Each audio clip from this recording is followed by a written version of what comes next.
set up there, Josh? Yes. All right.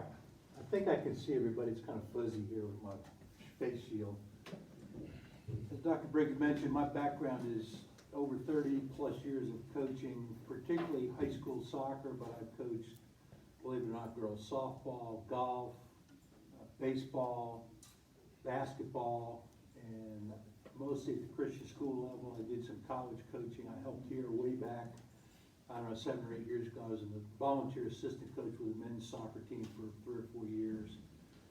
And I've refereed primarily soccer, but basketball, baseball, youth baseball, adult softball, college soccer, Division I and Division II. So my background is pretty broadly involved with coaching and refereeing. And Dr. Briggs had asked me to talk a little bit about coaching and referees and how they interact. So I'm going to try to put that together for you. And if you have any questions, either during the time or at the end, please feel free to ask.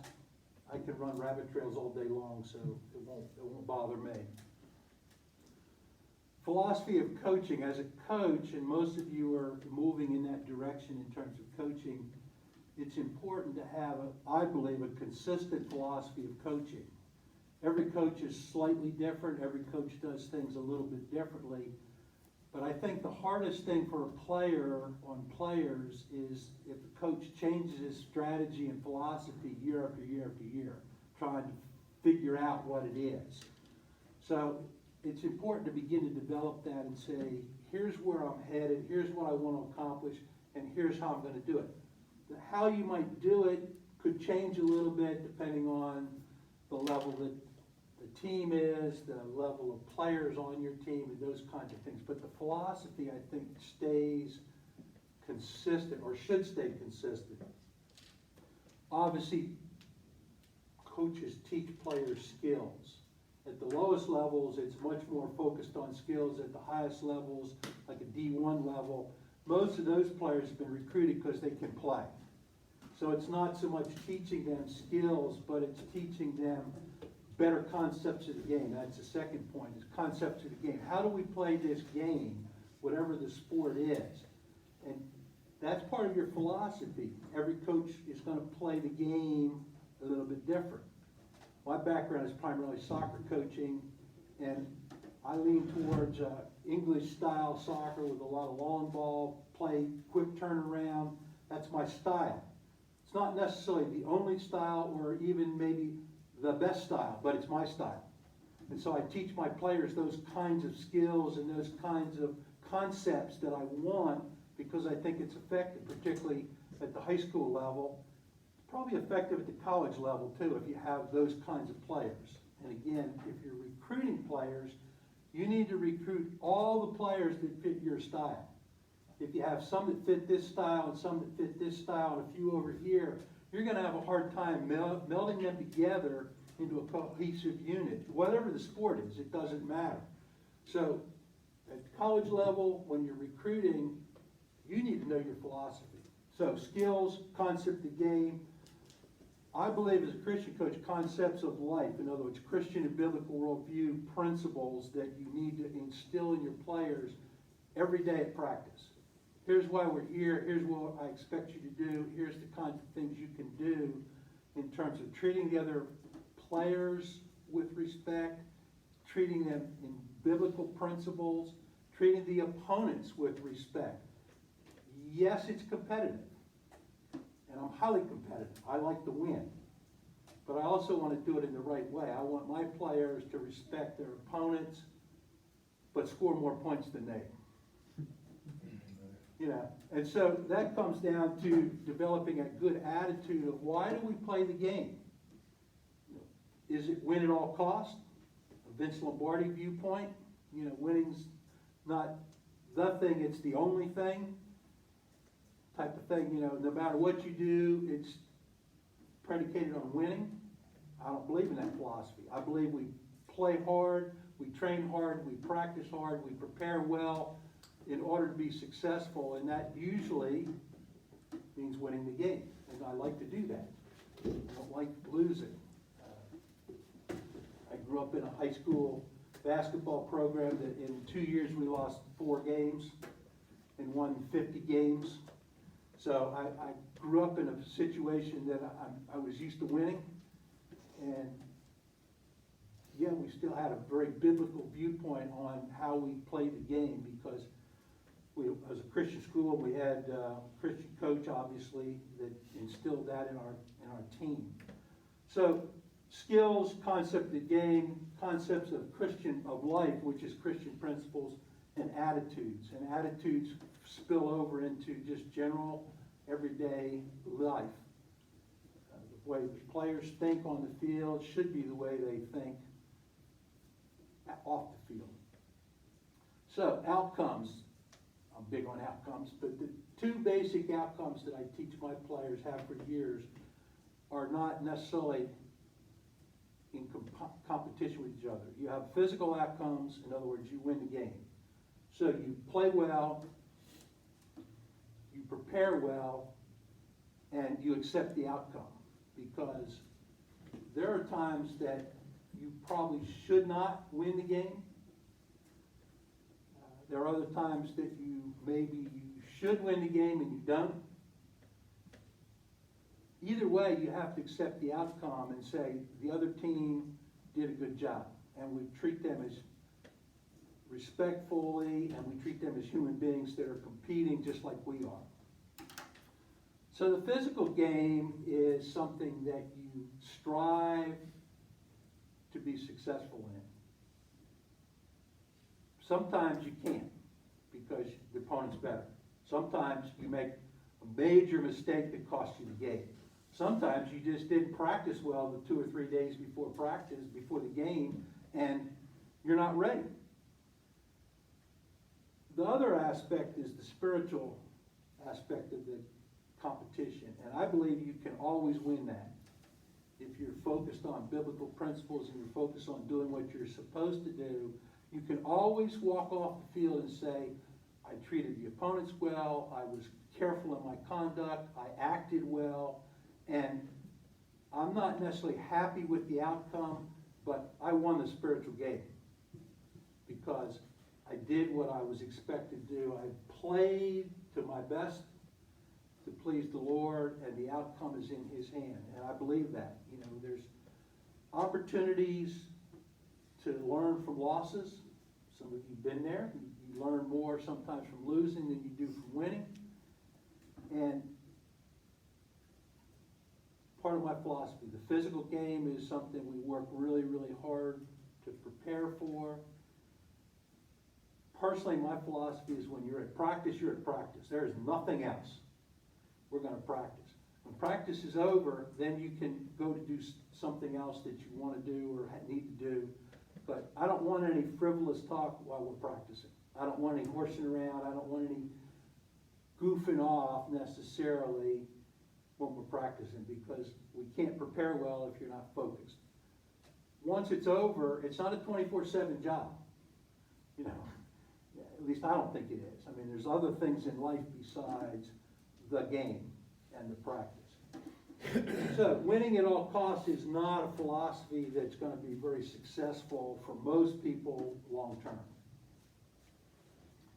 So talking about how you interact with officials. Let me talk a little bit about officials. I did a number of years in college officiating, primarily in soccer, well, only in soccer, at Division I, Division II level, pretty high level in Division I.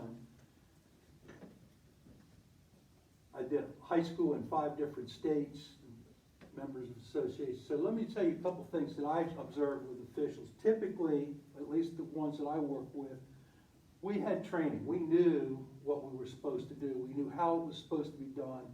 We were prepared to walk onto the field and do an acceptable and hopefully better than acceptable job. So we were trained and we were prepared. We were evaluated. In most cases, I had officials that oversaw the officials come and evaluate some of the games that I called. And they would give a written evaluation and say, you did this well, didn't do this well, you need to work on this. Most high school associations don't let the coaches evaluate officials, because coaches are really, really biased. And if they don't like the official, they rate them poorly. A little rabbit trail. When I was in Alabama, I refereed high school soccer there in North Alabama, and there was a new program starting up. One of the high schools was starting the program, and the coach was going to be a football coach. They just assigned him to coach soccer, so he knew like zero about the game. But he'd also heard that he didn't want me as an official at his games. He'd heard. Don't know who he heard it from, but he told me, I heard that you weren't very good and you were pretty hard-nosed. So I blacklisted you. It ended up that because of a rain out and a reschedule, I was the only official that was available to take that make-up game. And that's how I found this out. So I go to the game and I find out why he didn't want me. He was terrible. He didn't know anything about the game. His idea was to have his players run over the opponents and get the ball. Not exactly soccer style. Anyhow, the point is, if he'd evaluated me, I'd have gotten like zeros. And I think I did a pretty good job on that particular game. And the other coach from a much better team said the same thing to me. He said, you did a good job. We appreciate you coming. So the point is that coaches are not really good evaluators of officials because they have a bias, however they get it. But most officials are trying to do a good job because their performance dictates their next level of assignments. You know, most high school associations have regular season and then they have playoffs. And usually each association gets a very few of their best officials to be recommended for state playoffs. So if you have any interest in going beyond the local level, you want to do well. So referees are trying to do a good job, by and large. Now, some of them, no, but most of them are. They're not perfect. You know, most officials would recognize very clearly they're not perfect. They don't know every single thing and can't see every single thing. Coaches apparently see everything, but referees don't. I was doing a college game in Tennessee, and I was an assistant referee, and the ball started going that way, and I was running down to watch the offsides. The center official's running the same way. The guy on the other side of the field is standing there doing this with his flag, waving his flag because it was a foul. Two guys at midfield were duking it out. I mean, they were going at it, you know, opponents. And the center official with the whistle and me are going this way because we're looking at the play. You know, so we can't even see it. It's behind us. Now, the coach on the sideline is seeing this, you know, and he's going nuts because he's seeing these two guys, both coaches actually are seeing these two guys, because they're looking at the whole thing, and we're focused on the play. So officials don't always see every single thing, and we did take care of it, but it was not immediate. So I want you to understand that as coaches, you see a lot of things that officials aren't able to see or aren't focused on seeing. Sometimes it's important they see it, but a lot of times it's something they can correct. Most officials are not biased about who wins. They come to the game, Team A and Team B, they don't really care who wins. Now, if you're the coach of Team A, you care. If you're the coach of Team B, you care. But the officials are out there to do a good job calling the game, and the outcome of the game means very little to them because they're going to go on to another game. They're not part of your team or your conference or your association or anything. They're just calling the game, hopefully to the best of their ability. And they strive for consistency. They're not going to be perfect, but they're going to try to make the same call the same way every time in that game. And that's usually what coaches get upset about. Well, you call it like this over here, or you're calling it that way for that team, but not for my team. That's usually the biggest argument that comes about from coaches to officials. The other problem that sometimes coaches overlook, and I'm not being negative here, but typically coaches sometimes overlook player safety, but officials are charged with field and player safety. It's part of their responsibility. That's why they go around and check the field prior to the game, make sure that it's a safe playing environment. It's also their responsibility to check players' equipment to see that they have the proper equipment, again, primarily for safety. You know, I had an example of a playoff game in Alabama in soccer where the player of the game, 2 games before, broke his nose. I guess he headed with somebody else, but he broke his nose, so he had this little plastic kind of formed face mask, you know, tight to his face, clear plastic, covered his nose and everything. And I saw him at warm-up, and I went to the coach and said, "Coach, player can't wear that." The coach was irate. He just couldn't believe it. He said, "Well, he wore it last game." I said, "Coach, I'm sorry, but I didn't referee that last game." And I said, that's not my call. I'm telling you, he can't wear that mask. I want you to be alert to that prior to the game." And the coach was going on and on. He was going to protest. I said, "Here's the rule right here.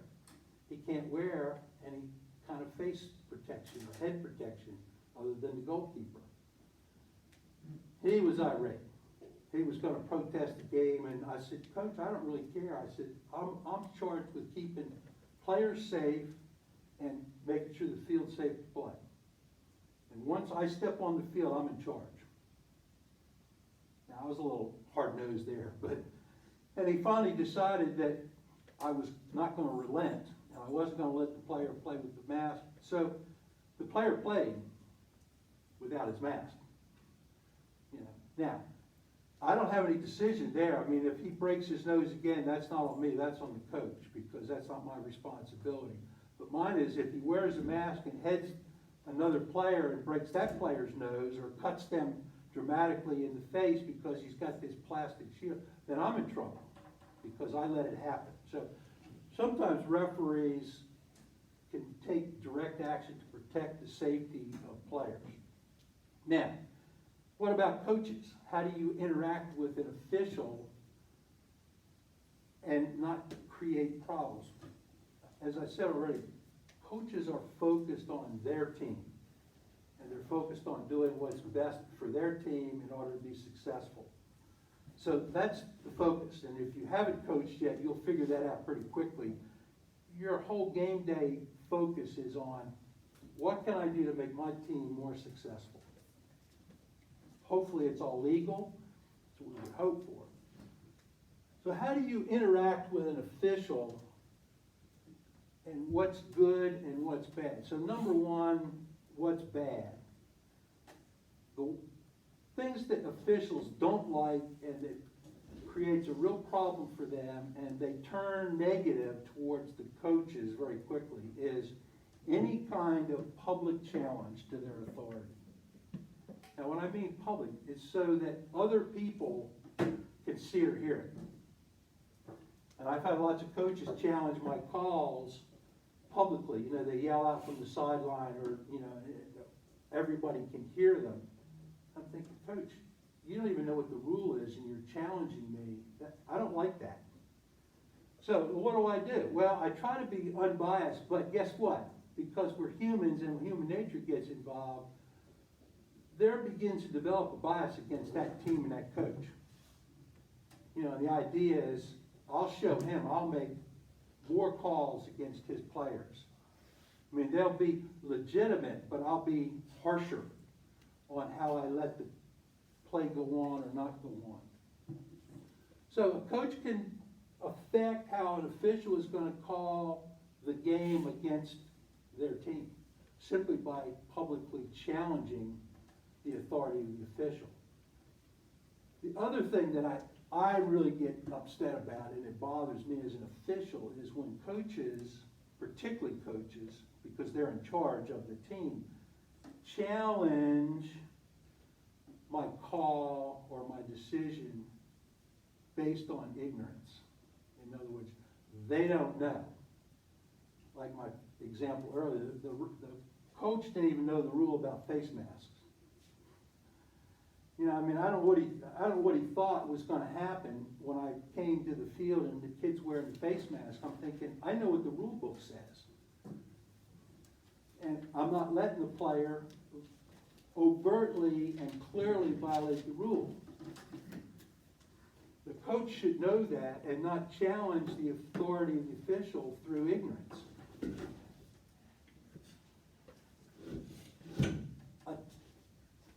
Kind of attached to that is when an official is challenged and the person challenging them is wrong.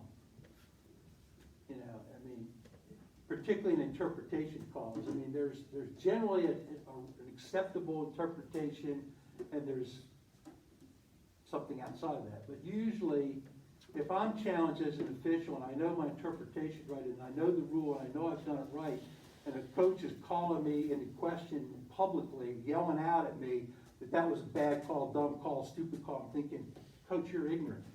You don't know the rule, and you're challenging an acceptable call for no reason, because I'm not going to change it. So those are things coaches have to be aware of, because if you do that, let me tell you, officials are going to turn against that team and that coach simply because they don't like to be challenged. Now, how do you ask and get questions from referees? And I take it from both sides, as a coach side, as a referee side. What you need to do is ask politely, quietly, an explanation. What did you call that? I don't understand quite what it's doing. Now, obviously with soccer, when the official's way out in the middle of the field, it's going to be a little bit harder. So you might have to wait till they get closer and there's a lull in the game, in particular in soccer. But football, you could ask the closest official, can you explain that to me? And sometimes you'll see in TV and even games here that 2 or 3 officials will come and chat with the coach. They're kind of explaining what happened and what went on so that the coach can understand. That's a good thing for the official and for the coach. One of the things I found as a coach was to try to talk to the officials, particularly soccer, but even basketball officials, prior to the game starting. And if I had an issue that I was concerned about or that I thought might be something that would come up, I would usually just ask the official prior to the game, give me your interpretation of this rule, or how are you going to call this kind of thing, or how do you determine between blocks and charge in basketball, or you know, how do you interpret offsides in soccer? How do you interpret a handball, intentional, not intentional, those kinds of things that get to be a little bit tricky, particularly in the flow of games.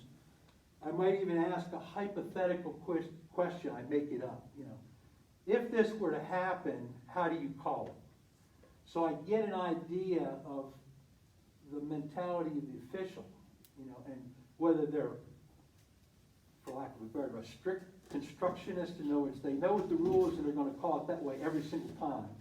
Or if they're more of the flow of the game and we don't want to interrupt the play, but we're going to call the fouls that are germane to the play and to the movement of the ball. For example, in soccer, if you have a team attacking and they're moving into the attacking third of the field near the goal, and a player that's behind the play gets tripped, is that tripping? Well, yeah, according to the rule book it is, but am I going to call it as an official? No, because I don't want to disrupt the flow of play, because the team whose player was fouled still has control of the ball and they're still attacking. Now, if in a short period of time, 1 or 2 touches on the ball, they lose it, I may blow the whistle and come back and give them a free kick here. But I've worked with officials that as soon as it happens, whether it's attached to the play or not, they blow the whistle and call foul. I'm thinking, really? So part of that is, as a coach, you want to know how the officials are going to call things. Ask them a question or 2. Again, it's private. It's between you and the official, or maybe 2 officials, or something, the number that are there, and ask them how they would interpret it, how they would call that. That way, at least you have a little bit of time to warn your players, it's going to be like this, or it's going to be like that, and so forth. another example. Years ago, I was coaching and went to a soccer match in Columbia, and the official told me that anytime there was a foul in the penalty box, he was going to give a penalty kick. The official told me, and I'm thinking, oh no, we can't be, no, this is not going to work, because there's two kinds of fouls. There's a direct kick foul and an indirect kick foul. And a lot of times indirect kick fouls happen in the penalty box, so it's not a penalty kick, it's an indirect free kick from the point of foul. And I'm thinking, okay, so if my players inadvertently do something that's like obstruction or something in the penalty box, they're going to give up a penalty kick? So I had to have a little conversation with the official and point the rule book out and say, you realize there's two kinds of fouls, and only one of them is a PK, penalty kick. And he finally got that, but had I not done that ahead of time, I might have been really surprised, and I might have been really irate with the call that was an indirect kick resulting in a penalty kick, which is not a good thing. So talking to the official is a good thing for coaches to do. It also builds a little bit of rapport, because you're not combative, you're not argumentative, you're just asking a couple questions.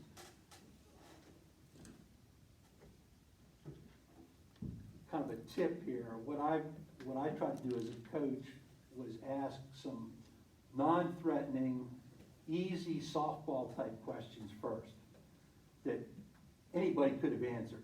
Just conversation, you know, and kind of work into the more difficult and more challenging ones, so that I build a little bit of rapport with the official, particularly if I didn't know them.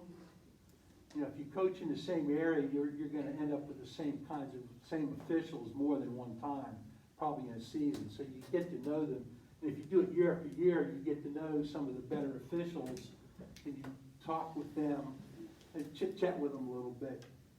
And again, communication, it's non-threatening to the official. I would much rather have a coach come up to me before the game and ask a few questions. Then I can tell him what my philosophy is and what he can expect from me, so that he's not, or she, is not really surprised by how I call the particular foul or make a decision. All right, so, am I good there with time, Dr. Briggs? You're doing great. Okay.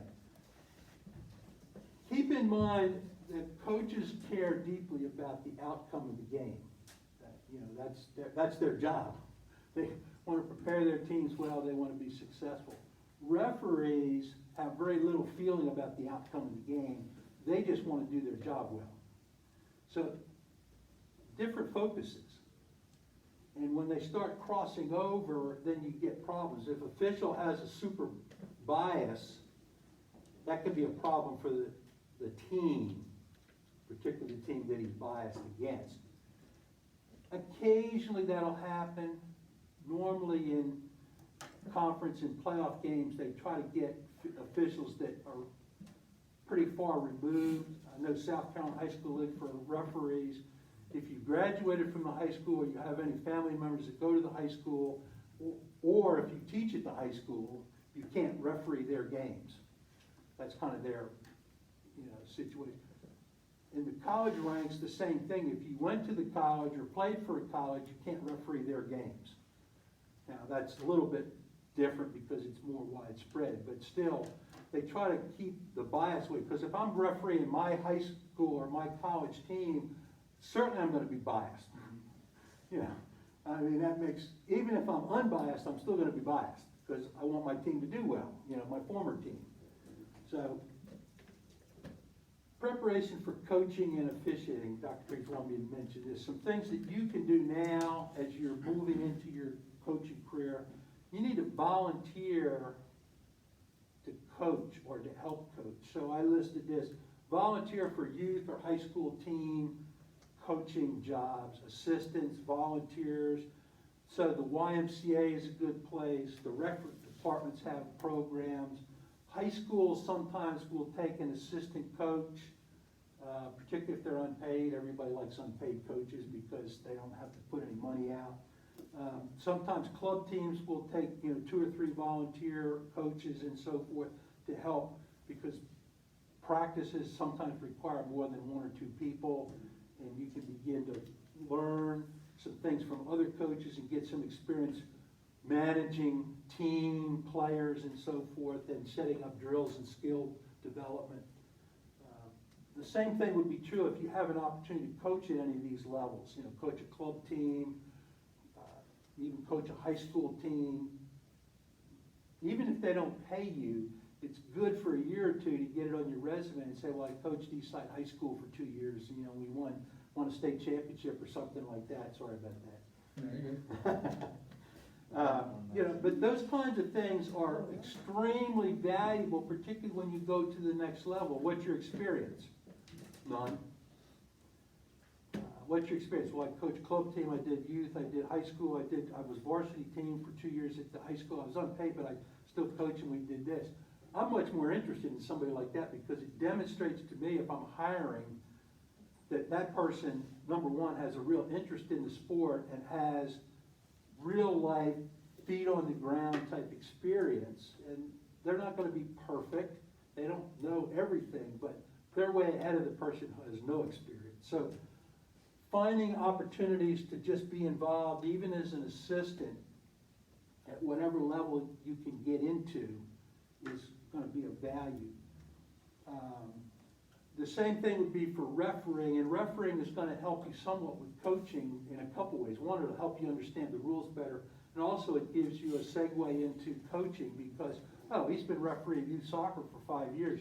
He probably knows a little bit about soccer, so hiring that person as a soccer coach is probably a better move than somebody who has no experience. And typically youth programs, starting from 5 and 6-year-olds up, need referees. And the training there is somewhat limited, but it's still basic. You get an idea of the flow of the game and how you should call certain things, which will also help you coach, because if you know a certain set of officials or association calls certain ways, you develop some of your strategies based on the kinds of officiating you're going to see. Another rabbit trail real quick. For years ago, I coached at Shannon Forest Christian School here in Greenville, and there wasn't a lot of soccer in the fall in the upstate in South Carolina. It was mostly a winter sport back then. But my team played in a conference out of North Carolina, primarily in Asheville area, and the style of play up there and the style of play down here was different, and the officiating was different. Officiating in North Carolina was much more to my liking because they let you play. Down here, every time something happened, they blew the whistle. And I was always frustrated at that, but somebody told me one time that they told me about my team, they said, your team is really physical. And I think that was a nice word to say they were rough. And I thought, well, yeah, that's the way I teach them to play. But we also play in a conference where if you don't play that way, you'll get run into the ground. So you have to stand up and play strong. Not dirty, not cheating, but just play strong. And the officials in North Carolina didn't call it. I mean, they call fouls, but bumping against somebody is not a foul. Down here, bumping against somebody was considered a foul. I'm thinking, okay. So knowing how the officials think in a particular area is invaluable to you as a coach, because at least you can prepare your teams or your team for that kind of philosophy, I guess would be the best word. A couple other things, and I'll see if there's time for questions. You need to join an association that's appropriate to your sport. It's if you're in soccer, for example, you can be part of the National Federation of State High School Associations. You can be a member whether you're a coach or not. You get some information. You can be, as I was, a member of the National Intercollegiate Soccer Officials Association. You have to be a soccer official, but you also have to join this organization. And they do clinics and training and summer camps and things like that to improve officiating. But team sports, primarily sponsored by the high school league, do the same thing. There's always clinics, there's always summer sessions and so forth. There's usually local organizations that form, that get together from time to time to talk about things in their sport, whatever it might be, volleyball, basketball, football. Attend clinics that are available to you for coaching and or for refereeing. I know at the college level, referees will have a whole summer, like a 2-week summer camp that you can go to for college officiating, particularly if you want to get to the highest level of college officiating. You have to go to the summer camp. But they have weekend conferences, different places where they talk about rules. They do some interpretation of rules. They do some skills on how you should call games, what your mechanics would be. One of the ways I can tell if a soccer official knows what they're doing is how well their mechanics are. And when I used to watch more North Greenville soccer, most of the officials were pretty weak. I mean, their mechanics were weak. I'm thinking, these guys don't even know the mechanics, let alone how to call the rules. So I was thinking, I should get involved in that, but anyhow, I didn't. But part of the understanding of how an official will call the game is how well they can manage their mechanics. You know, if they're slack in their mechanics, my opinion is they're slack in their focus on the game, and they miss a lot of stuff. You know, and so as a coach, you need to understand what the rules are. If you coach a sport, you ought to get the most recent rule book, and you ought to know it. Will that make you a better coach in terms of skills? Maybe not. But it'll certainly make you a better coach in terms of big picture game. Because there's certain things that you thought you could do, but when you read the rule book, you can't. And vice versa, there's certain things that you thought you couldn't do, but when you read the rule book, you can do. And so you need to teach those kinds of things to your players so they know. They don't have to know the rules verbatim, but they need to know what's acceptable according to the rule book and what's not acceptable according to the rule book. That's the coach's job. So, read and study the rule book, know what it is, and share that with your players. And I think I've gone on and on and on, so any questions? Yes, sir. What's the strangest thing you've seen in officiating? Weirdest player? What do you mean by strange? Dangerous or just strange? Weird, kind of. Weirdest thing you've seen while officiating. I don't know. One of the weird things, I was refereeing a soccer game in Alabama, and the game was at a park. And so the field was decent but not great, and the teams came in, and even the host team came in. And I'm calling the game, and all of a sudden I see the ball in the back of the net. So I blow the whistle and call goal. And the players and the coaches are arguing that the ball went through the side of the net where there was a hole. So I went over and looked at the net. Sure enough, there was a hole about this big right at the bottom, right just behind the post. And apparently the ball went through that hole. Now, from my vantage point, it looked like it went in front of the goal post and went in the goal. So I didn't do away with the goal, but I told the coach, I said, it's your home field. You need to tape it up or tie it up or do something. I can't help. It was against him, so it was his response. But I think I checked the net before the game. It looked like it was in good shape. But apparently it was very loosely tied, maybe with string, and the ball just broke it. So that's kind of weird. You know, it didn't affect the total outcome of the game because the home team was losing by multiple goals anyhow. But that was kind of I'm thinking, really? But I couldn't change it because I didn't have instant replay or anything that I could categorically say, yeah, you're right. And I saw what I thought I saw. You know, and something like that, I'm very hesitant to take away anything that a teamer gets. Other questions? Yeah. Yeah, you mentioned coaches interacting with officials to minimize hostilities. Comment on that a little more.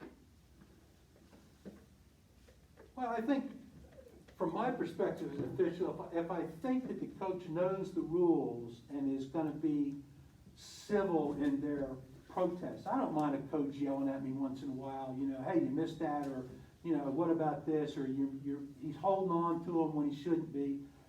Some of that actually gives me a little bit better focus, you know, things like, well, he's holding on his jersey, okay.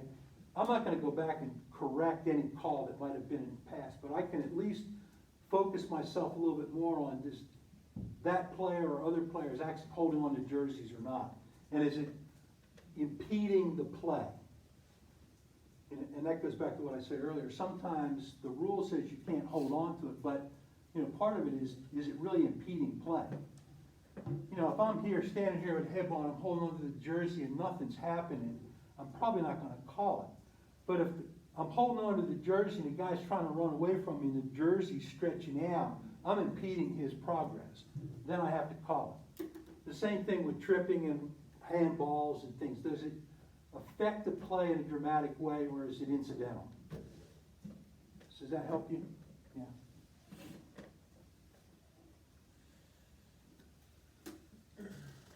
How about coaching and refereeing evolving over the last 3 or 4 decades? What's the trend?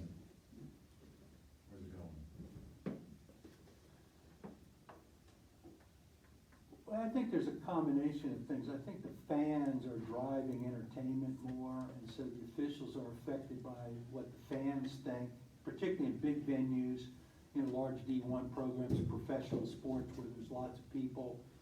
You know, high school where you might have, you know, 100 fans, it's not gonna be real much of an influence on you whether you call it this way or that way. But if you have thousands of people, game after game, you might be affected by what they perceive as correct, incorrect. I think to some extent the officials groups, particularly at D1 level in all sports, they have a pretty highly organized structure for people overseeing the officials and the officials going out to the different venues. And the people that supervise the officials kind of set the standard. We want you to call this, don't call this. Call it this way, don't call it that way. And so it becomes, I think, predicated on what the public wants to some extent and what the game has presented for them. Some of you are basketball people, I guess, you know. Years ago, even at the pro level, if a player took 2 steps, he was blown for traveling. There was no question. Now, you can get 2.5 to 3 steps and you still don't get called for traveling.